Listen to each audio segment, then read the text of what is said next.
Hello everyone, this is Deepika Meghwal. स्वागत है आपका चिकित्सा गाइड नर्सिंग एकेडमी के ऑनलाइन प्लेटफॉर्म पर। तो आज हम ग्रोथ एंड डेवलपमेंट जो अभी तक हमारा चलता आ रहा है इसी के बारे में आगे बात करेंगे। अभी तक वेरियस टॉपिक इसके अंदर हम पढ़ चुके हैं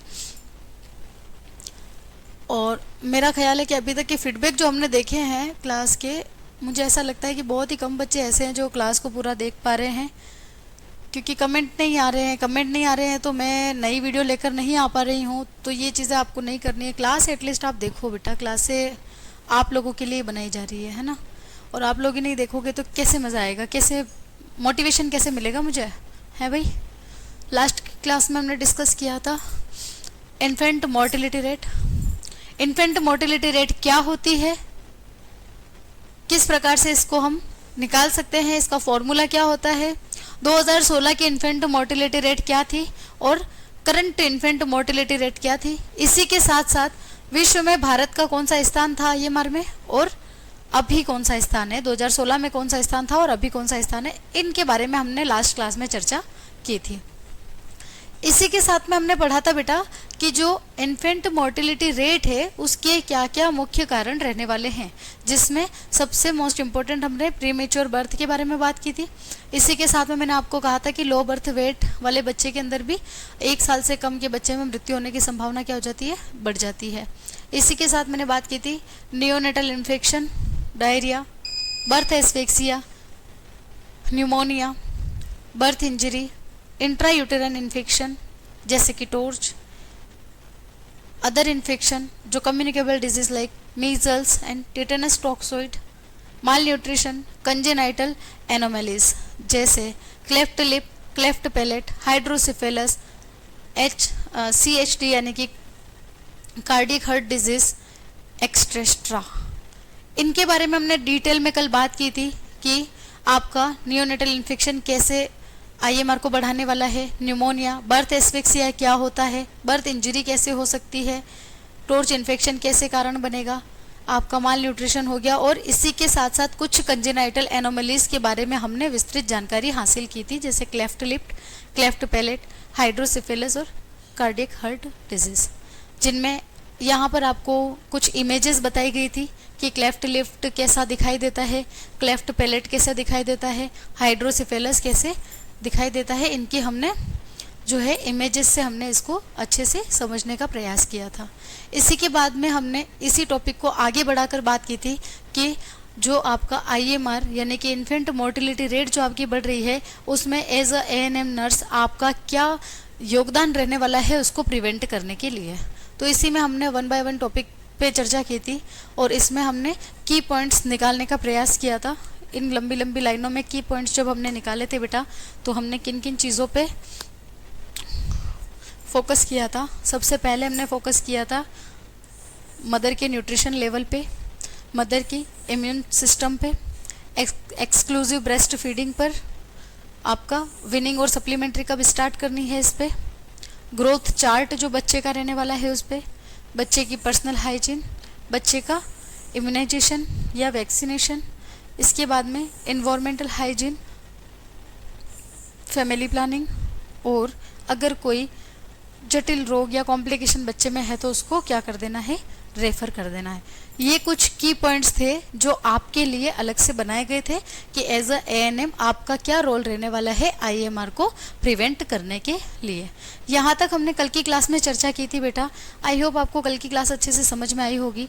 इसी के साथ मैंने आपको ये भी कहा था कि जिस दिन आप ये क्लास देख रहे हो उस दिन अगर आपको लगता है कि आपके हेल्थ के इंडिकेटर्स के ऊपर, जैसे ये तो हमने केवल आईएमआर पढ़ा है ना, और भी इंडिकेटर्स हेल्थ के होते हैं, एमएमआर है ना, आईएमआर, तो इनके बारे में अगर हमें एक अच्छी सी वीडियो चाहिए तो आपको क्या करना पड़ेगा, उसके लिए एक छोटा सा कमेंट करना पड़ेगा हेल्थ इंडिकेटर, ताकि कि मैं इसको क्या कर सकूं, आपके लिए एक अच्छी सी क्लास लेकर आ सकूं। लास्ट बार मैंने जब बात की थी आपसे कि आपके लिए जो माइलस्टोन के ऊपर एक शॉर्ट एंड स्वीट क्लास आनी चाहिए, तो एक ही बच्चे का कमेंट आया था और उसकी कमेंट को ध्यान में रखकर मेरे प्रॉमिस के अकॉर्डिंग मैंने आपके लिए एक ऑलमोस्ट 28 या 26 मिनट की एक पूरी क्लास के अंदर जितने भी माइलस्टोन बच्चे के रहने वाले हैं वो अच्छे से एक्सप्लेन किए थे, ताकि आप उसको फिंगर टिप पर याद कर सको, है ना। उसी प्रकार अगर आपका कमेंट आता है तो फिर हम हेल्थ इंडिकेटर्स को भी अच्छे से पढ़ने वाले हैं। आई होप यहाँ तक आपको सारी चीज़ें कल समझ में आ गई थी। आज का हमारा टॉपिक रहने वाला है एक्सीडेंट बच्चे के, है ना। एक छोटी उम्र के बच्चे हैं, उनमें किस किस प्रकार की दुर्घटनाएं हो सकती है, किन कारणों से हो सकती है, क्या क्या हमको सावधानियां रखनी है और कैसे हम उन दुर्घटनाओं से बच्चों को बचा सकते हैं, ये हमारा आज का टॉपिक रहने वाला है। ठीक है, आप लोग थोड़ा सा दिमाग लगाओ कि बच्चे के साथ कौन कौन सी दुर्घटनाएं हो सकती है। सोच के देखो एक बार, एक बच्चा है जिसके अंदर क्या क्या क्या एक्सीडेंट्स हो सकते हैं। बच्चे के अंदर क्या क्या एक्सीडेंट हो सकते हैं। मान लो आपके घर में कोई केमिकल है, चूहा मारने की दवा हो गई, फिनाइल हो गया, वॉटेवर, है ना। तो जो भी केमिकल्स होते हैं, बच्चा तो नहीं जानता है कि वो केमिकल है या कुछ और है। हो सकता है कि बच्चा उसको पी ले, है ना, तो पॉइजनिंग बच्चे के अंदर हो सकती है ऑब्वियसली। इसके अलावा और क्या हो सकता है बेटा, बच्चे को किसी भी प्रकार की इंजरी हो सकती है, कहीं से गिर सकता है बच्चा। अगर आपके अंडर सर्विलेंस या आपकी निगरानी में बच्चा नहीं खेल रहा है तो ऐसी स्थिति में बच्चा क्या हो जाएगा, कहीं गिर सकता है। आगे हम अगर सोचें तो एक बाथ टब है जिसके अंदर हम डेली बच्चे को नहला रहे हैं। अगर आपने अकेला उस बाथ टब में बच्चे को छोड़ दिया है और आप किसी काम के लिए निकल गए हो कि थोड़ी देर के लिए बच्चा पानी में खेल रहा है, तब तक हम दूसरा कोई काम निपटा देते हैं, तो उस थोड़ी देर में बच्चा क्या हो सकता है, पानी में डूब सकता है। अगर आपने उसे अकेला छोड़ा है तो ये एक्सीडेंट ऐसे हैं जो बच्चे को हो सकते हैं। इसी के साथ साथ हम बात करेंगे कि एक बच्चे के अंदर क्या हो सकता है, बर्न हो सकता है ना। यानी गर्म दूध, गर्म चाय, गर्म पानी कहीं रखा हुआ है तो बच्चा खेलता खेलता उसके पास, उसके कांटेक्ट में आ सकता है ना, और बच्चा क्या हो जाएगा, वहाँ पर बर्न बच्चे को हो सकता है। तो ये कुछ घरेलू एक्सीडेंट्स होते हैं जो बच्चे को हो सकते हैं। तो वो पहली चीज़ तो क्या क्या कारण होते हैं और हम उन्हें कैसे प्रिवेंट कर सकते हैं, क्या क्या प्रिकॉशन रख के हम उन एक्सीडेंट से बच्चों को बचा सकते हैं, ये हमारा आज का टॉपिक रहने वाला है। तो चलो आ जाओ मेरे साथ, टॉपिक को क्लियर करते हैं आज की पूरी क्लास के अंदर। ठीक है, सबसे पहले देखो, बच्चों में वृद्धि एवं विकास के दौरान होने वाले शारीरिक एवं मानसिक परिवर्तनों के कारण उनमें क्यूरियोसिटी होती है और जोखिम लेने की प्रवृत्ति भी होती है।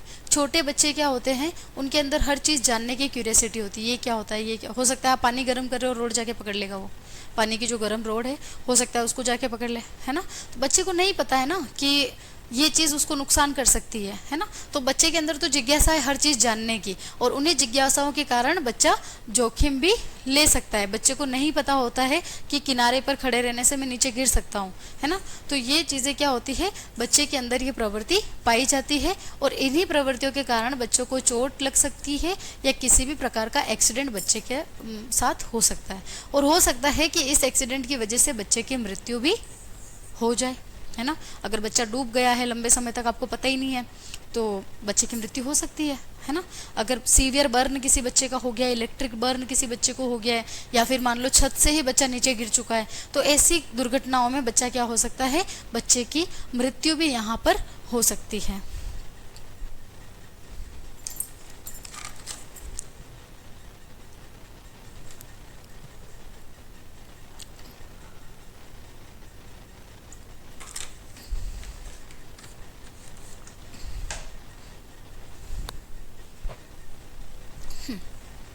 आगे हम बात करने वाले हैं एक्सीडेंट होता क्या है। एक्सीडेंट की अगर हम डेफिनेशन की बात करते हैं तो बच्चों द्वारा किया गया वो व्यवहार जिसकी वजह से बच्चे को कोई ना कोई नुकसान भुगतना पड़ सकता है, वो सारे व्यवहार क्या कहलाएंगे बेटा, एक्सीडेंट कहलाएंगे। ठीक है, सभी उम्र के बच्चों में पाया जाने वाला ऐसा व्यवहार जिसके फलस्वरूप बच्चे को शारीरिक या मानसिक नुकसान हो सकता है और उसकी वजह से बच्चे की मृत्यु भी हो सकती है, इसी को हम क्या कहने वाले हैं बेटा, एक्सीडेंट या दुर्घटना कहने वाले हैं। ठीक है, यह एक इमरजेंसी कंडीशन होती है ऑब्वियसली, है ना। एक्सीडेंट क्या होता है, एक इमरजेंसी कंडीशन मानी गई है। बच्चों में दुर्घटना या चोट लगने की संभावना इसलिए अधिक होती है क्योंकि वे अपने आसपास के वातावरण से पूर्णतया अनभिज्ञ होते हैं। बच्चे को आसपास के इन्वायरमेंट या जो भी चीज़ें वहाँ पर ऑब्जेक्ट अवेलेबल है उनके बारे में पूरी जानकारी नहीं है। जैसा कि हमने अभी बात की, कोई भी केमिकल, आपके घर पे कोई भी केमिकल पड़ा हुआ है ना, बच्चे को नहीं पता है कि वो खाने पीने की चीज़ है या कोई केमिकल है, वो नहीं जानता उस चीज़ के बारे में, तो हो सकता है वो उस केमिकल को क्या करे, पी ले, है ना, तो बच्चे को नुकसान हो सकता है। क्लियर है। तो ऐसी बहुत सारी चीज़ें ऐसी है जिनके बारे में बच्चों को यहाँ पर पता नहीं है, और इसी वजह से बच्चे को क्या हो सकता है, दुर्घटनाएं हो सकती है। तो आप क्या करेंगे उसको कम करने के लिए, ज़्यादा से ज़्यादा बच्चे की जितनी भी एक्टिविटी है, जो भी काम बच्चा कर रहा है वो अंडर सर्विलेंस करें। अंडर सर्विलेंस का मतलब आपकी निगरानी में करें। बच्चा नहा रहा है, बच्चा खाना खा रहा है, कोई भी कार्य बच्चा कर रहा है, क्योंकि वो बहुत छोटा है, उसे सारी चीज़ों की जानकारी नहीं है। और बच्चों की आदत होती है हर चीज़ की जानकारी प्राप्त करना है, उसको ये भी जानना है वो भी जानना है, हर चीज़। उसकी क्यूरियोसिटी की वजह से वो कोई भी प्रोडक्ट हाथ में ले सकता है, चाहे वो जानलेवा क्यों ना हो। अब आप देखो कि छोटे बच्चे चाकू से भी खेल सकते हैं, है ना। उन्हें नहीं पता कि चाकू से उसको नुकसान हो सकता है, उसको चोट लग सकती है, लेकिन अगर आपने ध्यान नहीं रखा है तो वो नाइफ से उसको नुकसान हो सकता है ना। बच्चों को नहीं पता है कि ये खेलने की चीज़ है या खेलने की चीज़ नहीं है, या ये मुझे चुभ सकती है, मुझे इससे इंजरी हो सकती है। बच्चे को ये सारी चीज़ों की जानकारी नहीं है। तो अगर आपका सर्विलेंस नहीं है बच्चे के ऊपर, आपकी निगरानी में अगर बच्चा नहीं है, तो उसके अंदर दुर्घटना होने की संभावना बढ़ जाने वाली है। आपने पानी गर्म रखा है घर में, रोड से इलेक्ट्रिक रोड आपने लगा रखी है, अब आपने ध्यान ही नहीं दिया, आपके घर में छोटा बच्चा है, वो खेलते खेलते वहाँ तक पहुँच सकता है ना, उसको बर्न हो सकता है। तो ये आपके अंडर सर्विलेंस रहना चाहिए। अगर आपने वहाँ पर निगरानी नहीं रखी है तो ऑब्वियसली वहाँ पर दुर्घटना होने की संभावना क्या हो जाएगी बेटा, बढ़ जाएगी, है ना। तो अगर आपकी निगरानी कम है या आप अगर अंडर सर्विलेंस बच्चे को नहीं रखते हैं, तो ऐसी स्थिति में बच्चे के अंदर एक्सीडेंट होने की संभावना क्या हो जाएगी, बढ़ जाएगी। इसी को कहा जाता है नज़र हटी और दुर्घटना घटी, है ना। और यही दुर्घटनाएं क्या होती है, आपके बच्चे की मृत्यु दर का मुख्य कारण बनने वाली है। ये जो एक्सीडेंट होते हैं ये भी कहीं ना कहीं बच्चे की मौत का कारण बनते हैं, यानी आपके इन्फेंट मोर्टिलिटी रेट को भी बढ़ावा दे सकते हैं। आगे हम बात करते हैं कॉमन एक्सीडेंट अमोंग चिल्ड्रन। बच्चों में होने वाले सामान्य दुर्घटनाएं कौन कौन सी होती है। अभी हमने थोड़ा छोटा मोटा दिमाग लगाया था, उसी को आगे बढ़ाते हैं बेटा। देखो सबसे पहले क्या हो रहा है, पॉइजनिंग।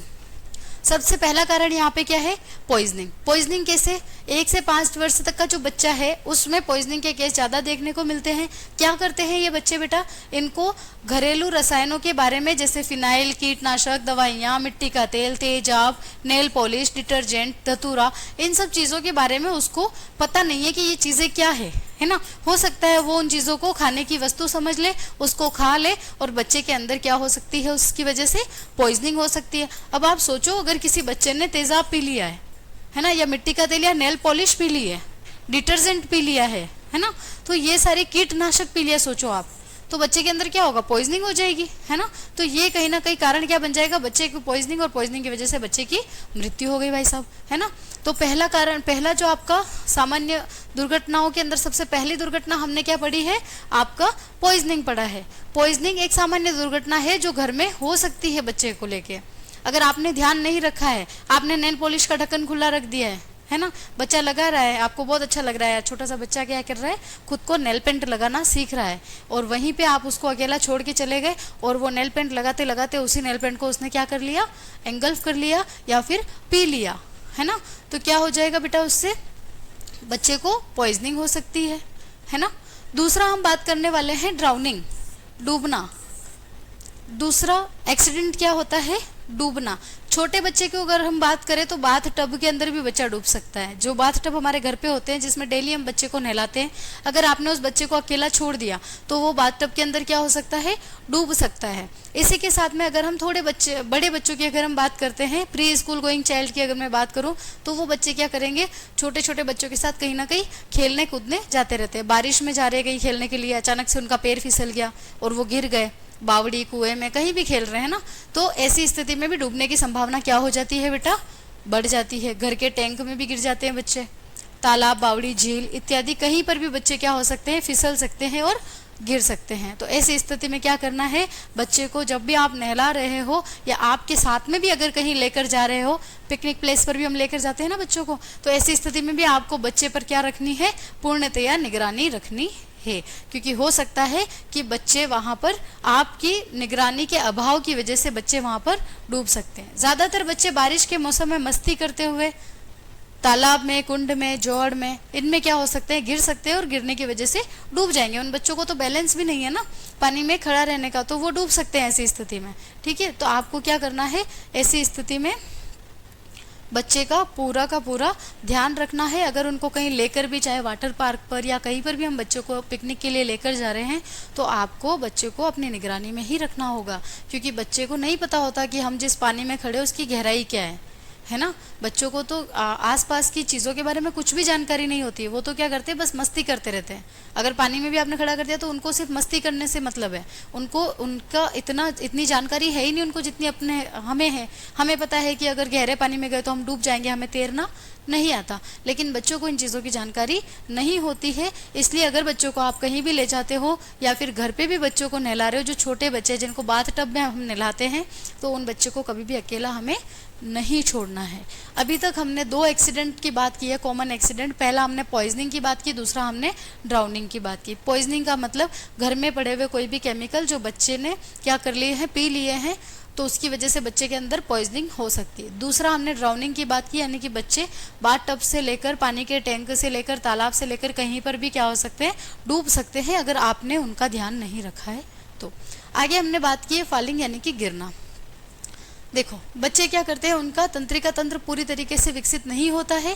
इस स्थिति में मांसपेशियों का जो संतुलन है वो बच्चे नहीं बना पाएंगे और बच्चे कहीं भी गिर सकते हैं। जैसे खेल कूद के दौरान मैदान में गिर सकते हैं, अन्य स्थान जैसे छत से गिर सकते हैं, सीढ़ियों से, बेड से, खुली खिड़की से, कुर्सी से, साइकिल से, कहीं से भी बच्चे क्या कर सकते हैं, गिर सकते हैं, क्योंकि उनका नर्वस सिस्टम उतना एक्टिव नहीं है अभी जितना हमारा है ना।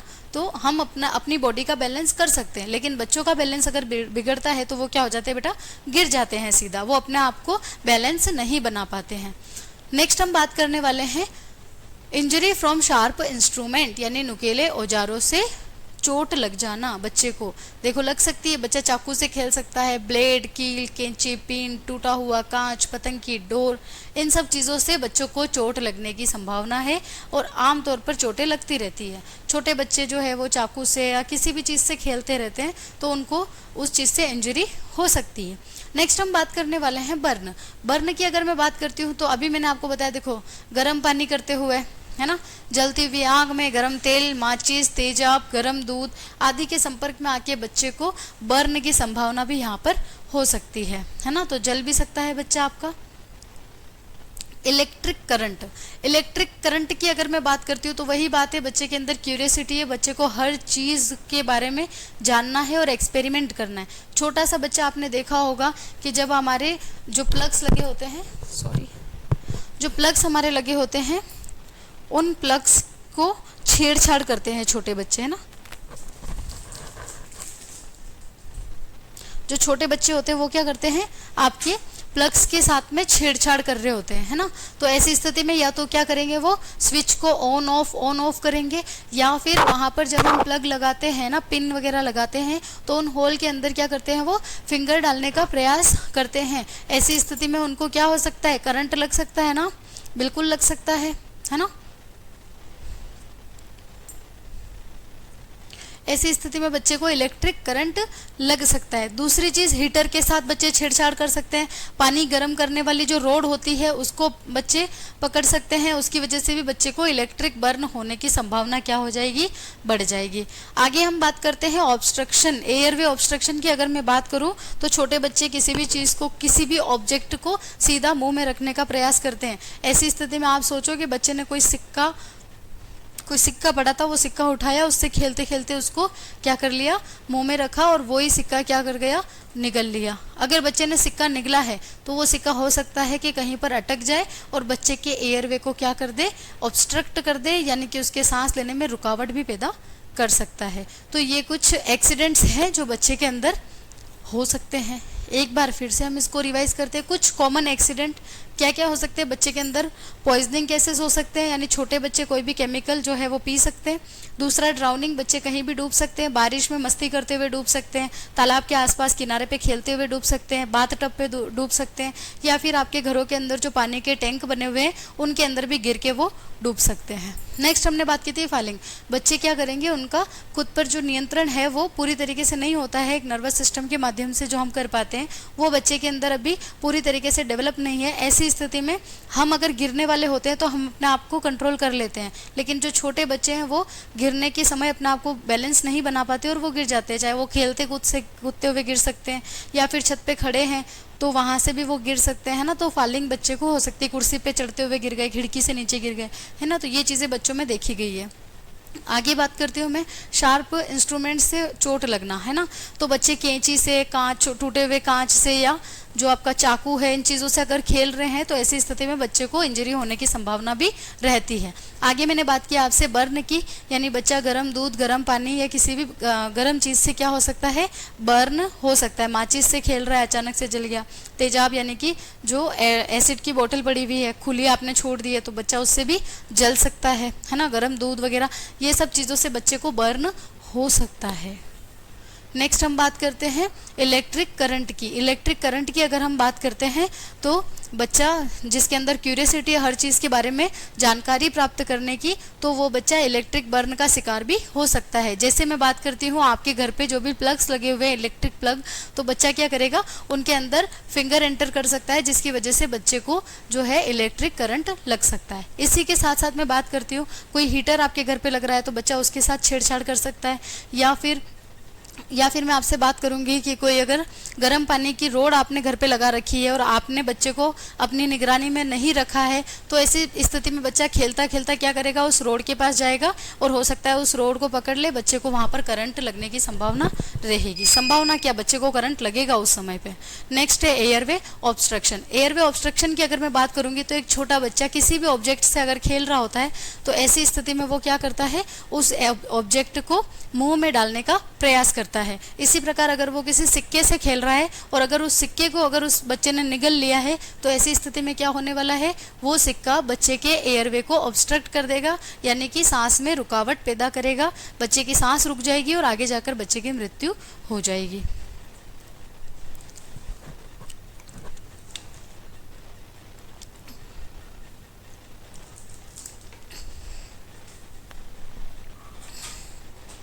नेक्स्ट हम बात करने वाले हैं प्रिवेंशन ऑफ एक्सीडेंट। ये जो घरेलू एक्सीडेंट बच्चों में हो रहे हैं, इनसे हम बच्चों को कैसे बचा सकते हैं। देखो, जो जो कारण है ना, उन कारणों को अगर हटा दिया जाए तो हम बच्चों को एक्सीडेंट से बचा सकते हैं। सिंपल सी बात है, जो कारण हमारे पास में थे, अगर उन कारणों को हटा दिया जाए तो बच्चे क्या हो सकते हैं, एक्सीडेंट से बच सकते हैं। मानते हो कि नहीं? बिल्कुल मानते हो। पहली चीज, बच्चा कुछ भी कर रहा है तो आपके अंडर सर्विलेंस करना चाहिए, चाहे वो खाना खा रहा है, किसी भी चीज से खेल रहा है, हो सकता है वो किसी छोटे ऑब्जेक्ट से खेल रहा हो और उसने उसको निगल लिया हो सकता है वो छोटे से मोती से खेल रहा हो, उसने कान में उस मोती को रख लिया या नाक में। बहुत सारे हॉस्पिटल में ऐसे केस आते हैं कि इसने मोती जो है वो नाक के अंदर डाल दिया है या कान के अंदर डाल दिया है ना, या फिर सिक्का निगल लिया है। तो ऐसे बहुत सारे केस आपको देखने को मिलेंगे। तो आपको क्या करना है, बच्चा कुछ भी काम कर रहा है, खेल रहा, कूद रहा, नहा रहा या कुछ भी एक्टिविटी अगर वो करता है तो माता पिता के सर्विलेंस में, यानी कि माता पिता की निगरानी में ही उसको करना है, ताकि दुर्घटनाएं कम हो। इसी के साथ आप और क्या कर सकते हो बेटा, देखो क्या कर सकते हो, एक बार कारणों पे चलते हैं अपन, वहां पर आपको और भी अच्छे से समझ में आएगी चीजें। चलो, कारणों की तरफ अगर हम बात करते हैं तो पहला जो आपका एक्सीडेंट था वो था पॉइजन। ठीक है, पहला एक्सीडेंट क्या था आपका, पॉइजन। अब आप सोचो कि पॉइजन क्यों हो रहा था, क्योंकि बच्चे को कहीं ना कहीं जो आपके केमिकल थे घर के अंदर वो बच्चे की अप्रोच में थे, है ना। मान लो कि आपने एसिड की बोतल, नेल पॉलिश, ये सारी चीजें अगर आपने बच्चे की पहुंच में नहीं रखी है तो उसे पॉइजन की संभावना नहीं होगी, है ना। अभी हमने बात की, देखो पॉइजनिंग किस किस चीज से हो रही थी, फिनाइल हो गया, कीटनाशक, दवाइयाँ, मिट्टी का तेल, तेजाब, नेल पॉलिश, डिटर्जेंट, धतूरा। अगर ये चीजें बच्चे के संपर्क में आएगी ही नहीं तो बच्चे को पॉइजनिंग होने की संभावना न के बराबर हो जाएगी, है ना। तो सबसे पहले आप क्या कर सकते हो, जितने भी केमिकल्स या जितने भी हैजार्डस चीजें जो हैजार्ड कर सकती है, खतरे वाली चीजें हैं, वो बच्चे की पहुंच से दूर रखें। ठीक है, जो दवाइयाँ हैं वो दवाइयाँ बच्चे की पहुंच से दूर रखें। ठीक है, जो आपकी नेल पॉलिश या जो भी केमिकल चीज जो हम यूज करते हैं एज अ कॉस्मेटिक, वो भी आपको बच्चे से क्या करना है, दूर रखना है। ठीक है, तो आपका पॉइजनिंग का खतरा क्या हो जाएगा बेटा, कम हो जाएगा। दूसरा हम बात कर रहे थे ड्राउनिंग की, तो ड्राउनिंग की अगर हम बात कर रहे थे तो बच्चा कब डूब रहा था, जब वो आपकी निगरानी में नहीं था, है ना। तो आप क्या करोगे, जब भी बच्चा टब में नहा रहा है, घर के टैंक के आसपास है, तो घर का जो टैंक होता है उस पे क्या होना चाहिए, ढक्कन होना चाहिए, है ना, ताकि बच्चा उसमें गिरे नहीं। तालाब, बावड़ी, झील आदि के आसपास बच्चों को नहीं ले जाना है ना। और अगर बच्चे हैं तो आपके साथ होने चाहिए। इसके बाद हम बात करने वाले हैं, बारिश के मौसम में बच्चे मस्ती करते हुए तालाब, कुंड, जोड़ में गिर रहे थे, तो आप जो बारिश का मौसम है, ऐसी स्थिति में बच्चों को अपने आसपास ही खेलने दें, या फिर जहाँ भी बच्चा खेल रहा है आपको उनके साथ में मौजूद रहना है, ठीक है। तो इन सब चीज़ों से क्या होगा, बच्चे के डूबने के खतरे क्या हो जाएंगे बेटा, कम हो जाएंगे, है ना। पॉइजनिंग के खतरे कैसे कम कर रहे थे, दूसरा हमने ड्राउनिंग के खतरे कैसे कम किए। आगे हम बात करेंगे फॉलिंग।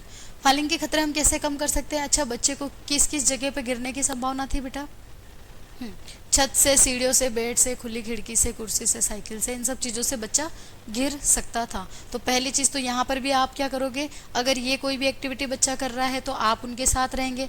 बच्चे को छत जैसी जगह पे अकेला ना छोड़े, सीढ़ियों पर बच्चा अकेला ना जाए, है ना। छोटा बच्चा है, नहीं चढ़ पा रहा है तो आप उसके साथ रहें। बेड पर बच्चे को अकेले नहीं छोड़ना है ना। खिड़की, कुर्सी, साइकिल अगर बच्चा चला रहा है तो आपको साथ में रहना है, ठीक है। और ऐसी कोई एक्टिविटी जिसके बारे में बच्चे को बिल्कुल जानकारी नहीं है तो बच्चा नहीं करे, ताकि उसको इंजरी की जो गिरने की जो संभावना है वो क्या हो जाएगी बेटा, कम हो जाएगी। आगे हम बात करने वाले हैं इंजरी फ्रॉम शार्प इंस्ट्रूमेंट। तो इनसे तो बेटा अपने को बच्चों को दूर ही रखना है ना, क्योंकि कौन ही माता पिता होंगे जो चाकू से बच्चे को खेलने देंगे, आप बताओ, या ब्लेड दे देंगे, ले बेटा तू खेल, मेरी निगरानी में खेल, कुछ नहीं होगा। तो ऐसा ये फॉर्मूला यहाँ पे अप्लाई नहीं करना है कि तुम चाकू से खेलो, तुम मेरी निगरानी में हो, तुम्हें कुछ नहीं होगा, ऐसा नहीं है ना। आपको ये जो भी शार्प इंस्ट्रूमेंट है ये तो बच्चे की पहुँच में रखने ही नहीं है ना। इन चीज़ों से बच्चों को नहीं खेलने देना है, कोशिश करना है इन चीज़ों को बच्चों से दूर रखा जाए। नेक्स्ट हम बात कर रहे हैं बर्न की। बर्न बच्चे को देखो गर्म पानी से, जलती हुई आँख से, गर्म तेल से, माचिस, तेजाब, गर्म दूध, इन चीज़ों से होने वाला है। तो ये सारी चीज़ें भी बच्चे के संपर्क में नहीं आने देनी है। कोई भी गर्म चीज़ें हैं तो आप सीधे ज़मीन पे मत रखो उसको, है ना। ऐसी जगह मत रखो जहाँ इजीली बच्चा उसको अप्रोच कर सके, है ना। बच्चे से दूर रखो। इलेक्ट्रिक करंट बच्चे को कब लग रहा था, जब वो हीटर के साथ छेड़छाड़ कर रहा था, प्लग के अंदर उंगली कर रहा था, तो आप इस प्लग को कवर लगा दो, है ना। प्लग के ऊपर कवर लगा हुआ होगा तो बच्चा उसमें फिंगर इंसर्ट नहीं कर पाएगा, है ना। तो ये कुछ चीज़ें हैं जिसको आप क्या कर सकते हो, इलेक्ट्रिक करंट की संभावना को कम कर सकते हो।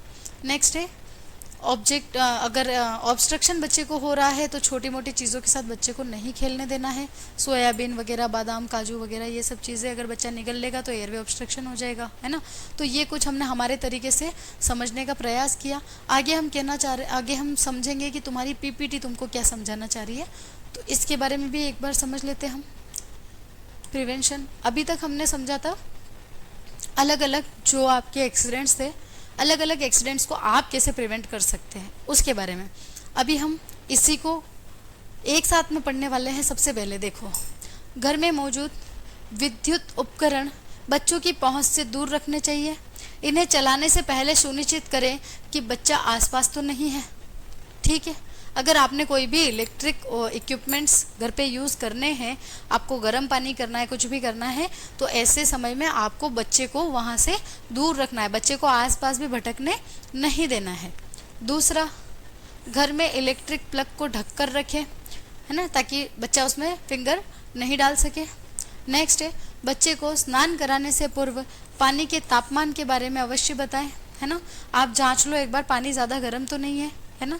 आप खुद से चेक करो, उसके बाद में बच्चों को चेक करना है आपको कि वो टेम्परेचर उसके लिए सूटेबल है या नहीं है। और स्नानागार में बच्चे को कभी भी अकेला नहीं छोड़ें। आगे हम बात करेंगे बच्चे को पलंग की साइड रेल ऊपर उठाने, मतलब जिस पलंग पे बच्चा सो रहा है उसकी साइड रेल्स को आप ऊपर कर दो ताकि बच्चा पलंग से नीचे ना गिरे। बिजली के प्लगों के छेदों को ढककर रखें, वो पहले बता चुके हैं हम, है ना। पहले भी यही चीज़ है, प्लग को ढककर रखना है, और अभी वापस एक बार रिपीट हो चुका है ये। नेक्स्ट हम बात करेंगे, देखो घर की फर्श चिकनी नहीं होनी चाहिए। फिसलने वाली नहीं होनी चाहिए। अगर चिकनी सतह है तो बच्चा क्या हो सकता है, फिसल सकता है ना। तो घर की जो फर्श है वो भी एकदम चिकनी या फ्लैट नहीं होनी चाहिए। आगे बात करते हैं हम।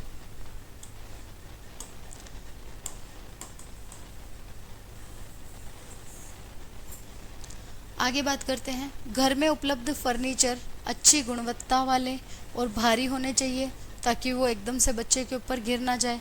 आपने बहुत सारी रील्स वगैरह में देखा होगा कि कोई अलमारी सी है, ताक सी है जो बच्चे के ऊपर गिर गई है ना। तो ऐसे बिल्कुल हल्के फुल्के सामान भी नहीं लाना जो बच्चे के ऊपर धड़ाम से गिर जाए, उसका भी आपको ध्यान रखना है ना, फर्नीचर स्पेशली।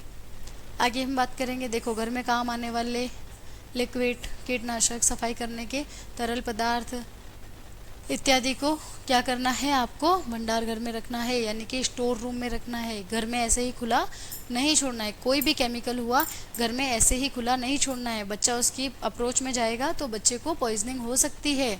तो उसको क्या करेंगे, हम स्टोर रूम में रखेंगे, आवश्यकता पड़ने पर हम उसको इस्तेमाल करेंगे और वापस उसको क्या कर देंगे, स्टोर रूम में रख देंगे। कांच एवं नुकीली चीज़ों को बच्चे से दूर रखें। जैसा कि अभी मैंने आपको बताया, जो भी शार्प इंस्ट्रूमेंट, शार्प ऑब्जेक्ट्स होते हैं उनसे बच्चों को खेलने नहीं देना है। किसी भी पालतू जानवर जैसे बिल्ली, कुत्ता, खरगोश इत्यादि के साथ बच्चे को अकेला नहीं छोड़ना है। बच्चे को वो बाइट कर सकते हैं, है ना, और या फिर उनसे बच्चों को इन्फेक्शन होने का खतरा भी रह सकता है। अगर बच्चे को काटा है अगर किसी जानवर ने, तो आपको तुरंत वैक्सीनेशन करवाना है। बच्चे पर पर्याप्त निगरानी रखनी चाहिए। सीढ़ियाँ ना चढ़ने दे भाई, ठीक है। सीढ़ियों के दरवाजे बंद रखो ताकि बच्चा सीढ़ियों पे ना चढ़ जाए अकेला। पानी के टैंक इत्यादि को ढककर रखना है, जैसा कि मैंने अभी आपको बताया है। आगे हम बात करते हैं, यदि सफ़र में कहीं जाना हो तो बच्चे को सीट बेल्ट बांध कर ले जाएं, गोदी में पकड़ के रखें, ऐसे ही मत छोड़ो, बच्चा गिर सकता है। बच्चों के घर अथवा बाहर खेलने के स्थान पर सुरक्षित वातावरण बनाए रखें और व्यवस्था, जो भी उसका इन्वायरमेंट है वो भी कैसा होना चाहिए, नॉन इंजरियस होना चाहिए। बच्चे को इंजरी का खतरा वहाँ पर भी नहीं होना चाहिए। ये सारी चीज़ें अगर हम करते हैं तो बच्चे को हम किसी भी प्रकार के एक्सीडेंट से बचा सकते हैं। आई होप आपको आज की क्लास समझ आई होगी। एक्सीडेंट क्या होता है, कौन कौन से एक्सीडेंट्स होते हैं और हम उन एक्सीडेंट्स को कैसे कैसे बचा सकते हैं, कैसे कैसे उनसे बच्चों को प्रिवेंट किया जा सकता है। तो ये रही हमारी आज की क्लास, यानी कि जो हमारा डिजीज़ पोर्शन कल से, कंजेनाइटल डिजीज़ हमारी कल से शुरू होने वाली है। उससे पहले ये आखिरी एक छोटा सा टॉपिक बचा था, तो मुझे लगा इसको भी एक बार क्लियर कर देना चाहिए। उसके बाद ही हम टॉपिक पढ़ने वाले हैं कंजेनाइटल जो भी एनोमलीज़ है। Step by step, system by system हम पढ़ेंगे। नर्वस सिस्टम, है ना, नर्वस सिस्टम के बाद में जैसे जैसे आपके सिस्टम आते जाएंगे वैसे वैसे हम उसकी डिजीज़ क्लियर करते जाएंगे। तो अभी तक मैं आशा करती हूँ कि आपको ग्रोथ एंड डेवलपमेंट के अंदर जितना भी जो भी कुछ समझाया आपको समझ में आया होगा। टॉपिक से हटकर मैं आपसे कुछ बात करना चाहूँगी आज। मुझे लगता है कि इम्पोर्टेंट बातें इसलिए आप लोगों के साथ शेयर कर देनी चाहिए। कुछ समय से एक बहुत ही बड़ी कंट्रोवर्सी चल रही है, चलनी भी चाहिए। बहुत बड़ी कंट्रोवर्सी चल रही है। कंट्रोवर्सी ये चल रही है कि जो है पहले काफ़ी समय से हमारे मेडिकल फील्ड के अंदर, स्पेशली नर्सेस के लिए अगर मैं बात करती हूँ, चाहे वो एएनएम है, जीएनएम है, जिन्होंने बीएससी नर्सिंग किया, वॉट एवर द सब आपका जो भी रहा है डिग्री, डिप्लोमा, तो अगर मैं बात करूँगी उन बच्चों की, तो कंट्रोवर्सी ये चल रही है बेटा कि आरपीएससी जो है वो काफ़ी लंबा टाइम हो गया आरपीएससी निकली नहीं है ना। लास्ट मुझे लगता है शायद 2013 में आरपीएससी से जो है एग्ज़ाम देकर राजस्थान सरकार ने स्टाफ लिए थे। इसके बाद से जो भी स्टाफ लिए जाते हैं वो कुछ इस प्रकार से लिए जाते हैं कि जो आपका एक्सपीरियंस होता है, क्लिनिकल एक्सपीरियंस, वो पर ईयर के हिसाब से 10% एक्सपीरियंस जुड़ता है। उन्हीं एक्सपीरियंस और आपके जो परसेंटेज होते हैं उन सबको मिलाकर आपकी एक बोनस रिलेटेड मेरिट फिक्स की जाती है और उसी मेरिट से आपका सिलेक्शन हो जाता है और आप परमानेंट हो जाते हो। यानी आपने 3 साल अगर किसी हॉस्पिटल में काम किया है तो 3 साल में आपके 30% बोनस पर मिलते हैं। उसके अलावा आपके नर्सिंग के, आपके 12th के जो भी परसेंट, जो भी फॉर्मूला उसमें सेट किया जाता है, उसको सेट करके मेरिट में अगर आपके नंबर आ रहे हैं तो आपको वहीं पर परमानेंट कर दिया जाता है। इसी के साथ दूसरी तरफ अगर हम बात करते हैं तो ऐसे बच्चे जो पढ़ाई कर रहे हैं, अभी तक की अगर मैं बात करती हूँ, ऐसे बच्चे जो पढ़ाई कर रहे हैं या जो कैपेबल है, जो एग्ज़ाम देकर क्वालिफाई हो सकते हैं, जिनके अंदर पोटेंशियल है कि यार हमारे अंदर नॉलेज है तो हमारे पास नौकरी क्यों नहीं है, उनके लिए संविदा पे नौकरी निकाली जाती है। यानी कि NHM नेशनल हेल्थ मिशन के थ्रू एक वैकेंसी निकाली जाती है जिसमें बच्चों का एग्ज़ाम लिया जाता है। बच्चे एग्ज़ाम क्लियर करते हैं, अच्छे नॉलेज वाले जो बच्चे हैं वो एग्ज़ाम क्लियर करते हैं और आगे जाके संविदा कर्मचारी बन जाते हैं। संविदा कर्मचारी बनने के बाद में उनको बोनस मिलता है, फिर वो उसके बाद जाकर वो परमानेंट होते हैं। तो ये 2 सीढ़ियाँ जो है वो एग्ज़ाम वाले का भी मैंने आपको बताया और किस तरीके से परमानेंट हो रहे थे वो भी आपको बताया। अभी कंट्रोवर्सी यह है कि अब जो वैकेंसी आने वाली, अपकमिंग जो वैकेंसी आने वाली है वो बोनस से होगी या एग्ज़ाम से होगी। ये दोनों ही बहुत ही एक कंट्रोवर्शियल है। कुछ मैं भी नहीं बता सकती कि एग्ज़ाम आएगा या फिर सीधी भर्ती आएगी, दोनों चीज़ें। लेकिन मैं अपना पॉइंट ऑफ व्यू यहाँ पे रखना चाहूँगी क्योंकि मैं भी नर्सिंग ऑफिसर हूँ, मैं भी एक स्टाफ फैकल्टी हूँ, तो मैं अपना पॉइंट ऑफ व्यू यहाँ पे ये रखना चाहूँगी कि जिन्होंने अपना समय बोनस पर जिन्होंने लगा दिया है ना, हो सकता है कि वो 3 साल 5 साल 6 साल से हॉस्पिटल में काम कर रहे हैं, 7 साल 8 साल से हॉस्पिटल में काम कर रहे हैं। अब अगर एज अ फीमेल मैं अपने लिए अगर बात करूँ तो फीमेल या मेल जो भी होता है उनकी लाइफ मूव ऑन करती है आगे। 2013 में हमारी लाइफ अलग थी, 2015 में हमारी सर्कमस्टेंसेस अलग थे। आज हमारे सर्कमस्टेंसेस अलग है, आने वाले समय में हमारे सर्कमस्टेंसेस अलग रहेंगे। जिस बच्चे ने 2022 में अगर एग्ज़ाम के लिए प्रिपरेशन की है, उसका माइंडसेट जो 2022 में था वो आज नहीं है ना, और आने वाले समय में और भी अलग परिस्थिति हो सकती है। कोई लड़की है जिसकी शादी हो चुकी होगी, जिसके बच्चे हो चुके होंगे, अब वो उस बोनस के या उस बोनस की वजह से उसने अपना समय गंवाया।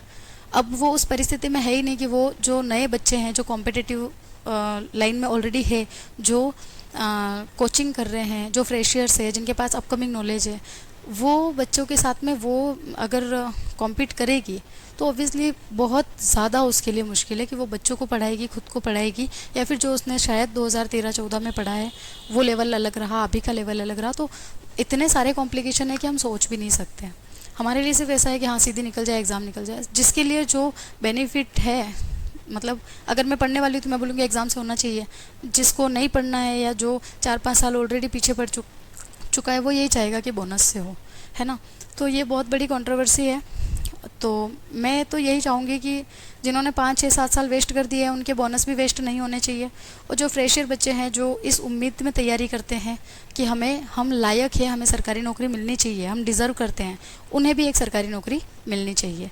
तो मैं दोनों ही तरफ हूँ, लेकिन मेरा ये मानना है कि जिन्होंने अपना समय दिया है, जो इतना पीछे ऑलरेडी हो चुके हैं, कोई 37 साल का हो चुका होगा, कोई 38 साल का हो चुका होगा, तो उनके लिए इस एज में या जो उनके वर्तमान के जो उनके सर्कमस्टेंसेस, जो जिम्मेदारियां हैं, उनको लेकर मुझे नहीं लगता है कि वो आज के बच्चों के साथ में उस लेवल की तैयारी कर सकते हैं। या जो पेपर पैटर्न हम बात करें 2013, 14, 15 में जो एक 1 लाइनर क्वेश्चन आया करते थे, है ना, नॉर्मल ब्लड प्रेशर कितना होता है, आपको बस इतना पता है तो आपने उसका आंसर दे सकते हैं।